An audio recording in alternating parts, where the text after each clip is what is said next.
আসসালামু আলাইকুম এভরিওয়ান, সানিয়া কবির রেসিপির আজকের আয়োজনে সবাইকে স্বাগতম জানাচ্ছি নতুন আরও একটি পর্ব দেখার জন্যে। আর আজকের পর্বে আমি আপনাদের সাথে কিচেনে থাকা কিছু উপকরণ দিয়ে খুব সহজে একটা পেঁয়াজের চপ তৈরি করে দেখাবো। এই পেঁয়াজের চপের নাস্তাটা বিকালের নাস্তায় চায়ের সাথে ঝটপট তৈরি করতে পারেন। এটা তৈরি করতে সময় খুবই কম লাগে আর এটা খেতে খুবই সুস্বাদু।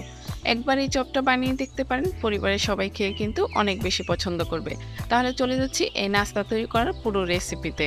নাস্তা তৈরি করার জন্য প্রথমে একটা সিদ্ধ করা ডিম নিয়েছি। এখন একটা চাকুর সাহায্যে ডিমটাকে এভাবে গোল করে কেটে নিচ্ছি। আপনারা চাইলে লম্বা করেও কেটে নিতে পারেন। আমি এরকম পাতলা করে 5 টুকরো করে ডিমটাকে কেটে নিয়ে একপাশে সরিয়ে রাখছি। আর একটা মিক্সিং বল নিয়েছি আর এর মধ্যে নিয়ে নিচ্ছি 1 কাপ পরিমাণ পেঁয়াজ কুচি, স্বাদ মতো নিয়ে নিচ্ছি কাঁচামরিচ কুচি, দিয়ে দিচ্ছি স্বাদ মতো লবণ, 1 চা চামচ পরিমাণ দিয়ে দিচ্ছি লাল মরিচের গুঁড়ো আর 1/2 চা চামচ পরিমাণ হলুদের গুঁড়ো, 1/2 চা চামচ পরিমাণ দিয়ে দিচ্ছি আদা বাটা আর 1/2 চা চামচ পরিমাণ রসুন বাটা। এখন হাত দিয়ে কষলে পেঁয়াজটাকে একটু নরম করে নিচ্ছি। তবে যে যেরকম ঝাল খেতে পছন্দ করেন সেই অনুযায়ী এখানে কাঁচামরিচের ঝালটা বাড়িয়ে বা কমিয়েও নিতে পারেন।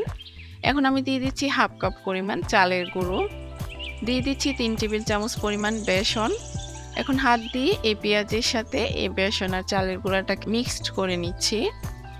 এখন সামান্য একটু পরিমাণে পানি দিয়ে দিচ্ছি এই পেঁয়াজের চপে মিশ্রণটাকে তৈরি করার জন্য। 2 টেবিল চামচ পরিমাণ পানি দিয়েছিলাম। এই তো চপের মিশ্রণটা একদম রেডি হয়ে গিয়েছে। সবশেষে আমি এর মধ্যে অ্যাড করে দিচ্ছি স্বাদ মতো ধনিয়া পাতা কুচি। ধনিয়া পাতা কুচিটা দিয়ে আবারও খুব ভালোভাবে মিক্সড করে নিয়েছি। এখন হাতের মধ্যে একটু তেল মেখে নিয়ে এই চপের মিশ্রণ থেকে কিছুটা মিশ্রণ এভাবে হাতে নিয়ে প্রথমে এরকম গোল করে পাতলা করে চ্যাপ্টা করে নিয়ে এর মধ্যে 1 খণ্ড ডিম দিয়ে আমি উপর থেকে ঢেকে দিচ্ছি। আর একইভাবে আমি এখন সবগুলো চপ তৈরি করে নিয়েছি। চুলায় আগে থেকে একটা প্যানে পর্যাপ্ত পরিমাণ তেল গরমে বসিয়ে রেখেছিলাম। তেলটা গরম হয়ে আসার পর আমি চপগুলো দিয়ে দিচ্ছি। আর আমার প্রায় 5টার মতো চপ হয়েছে। আপনারা চাইলে আরও পাতলা করে ডিমগুলো কেটে নিতে পারেন। এখন প্রায় 4 থেকে 5 মিনিট পর আমি চপগুলোকে উল্টে দিচ্ছি। যে কোনো কিছু ফ্রাই করার ক্ষেত্রে অবশ্যই জালটা কমিয়ে ফ্রাই করবেন। এতে কিন্তু নাস্তাটা অনেক বেশি ক্রিস্পি হয় আর খেতেও ভালো লাগে।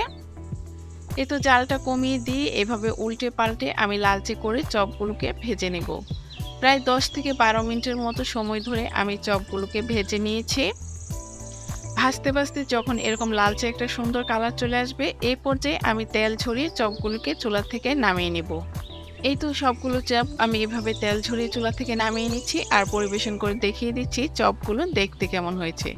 দেখতে যেমন সুন্দর লাগছে, খেতে খুবই মজা হয়েছিল। বিকালের নাস্তায় চায়ের সাথে এরকম চটপটার সাথে পেঁয়াজের চপ তৈরি করতে পারেন। ছোট থেকে বড় সবাই খেয়ে অনেক বেশি পছন্দ করবে। কেমন লাগলো আজকের এই সহজ নাস্তা তৈরি করার রেসিপি অবশ্যই কমেন্টস করে জানাবেন। ভালো লাগলে একটা লাইক দিয়ে ফ্রেন্ডস এবং ফ্যামিলির সাথে শেয়ার করবেন। এরকম আরও নতুন নতুন রেসিপি পেতে অবশ্যই আমার চ্যানেলটা সাবস্ক্রাইব করে রাখবেন। এতক্ষণ সাথে থেকে ভিডিওটা দেখার জন্য সবাইকে ধন্যবাদ জানিয়ে আজকে এখানে বিদায় নিচ্ছি। আল্লাহ হাফিজ।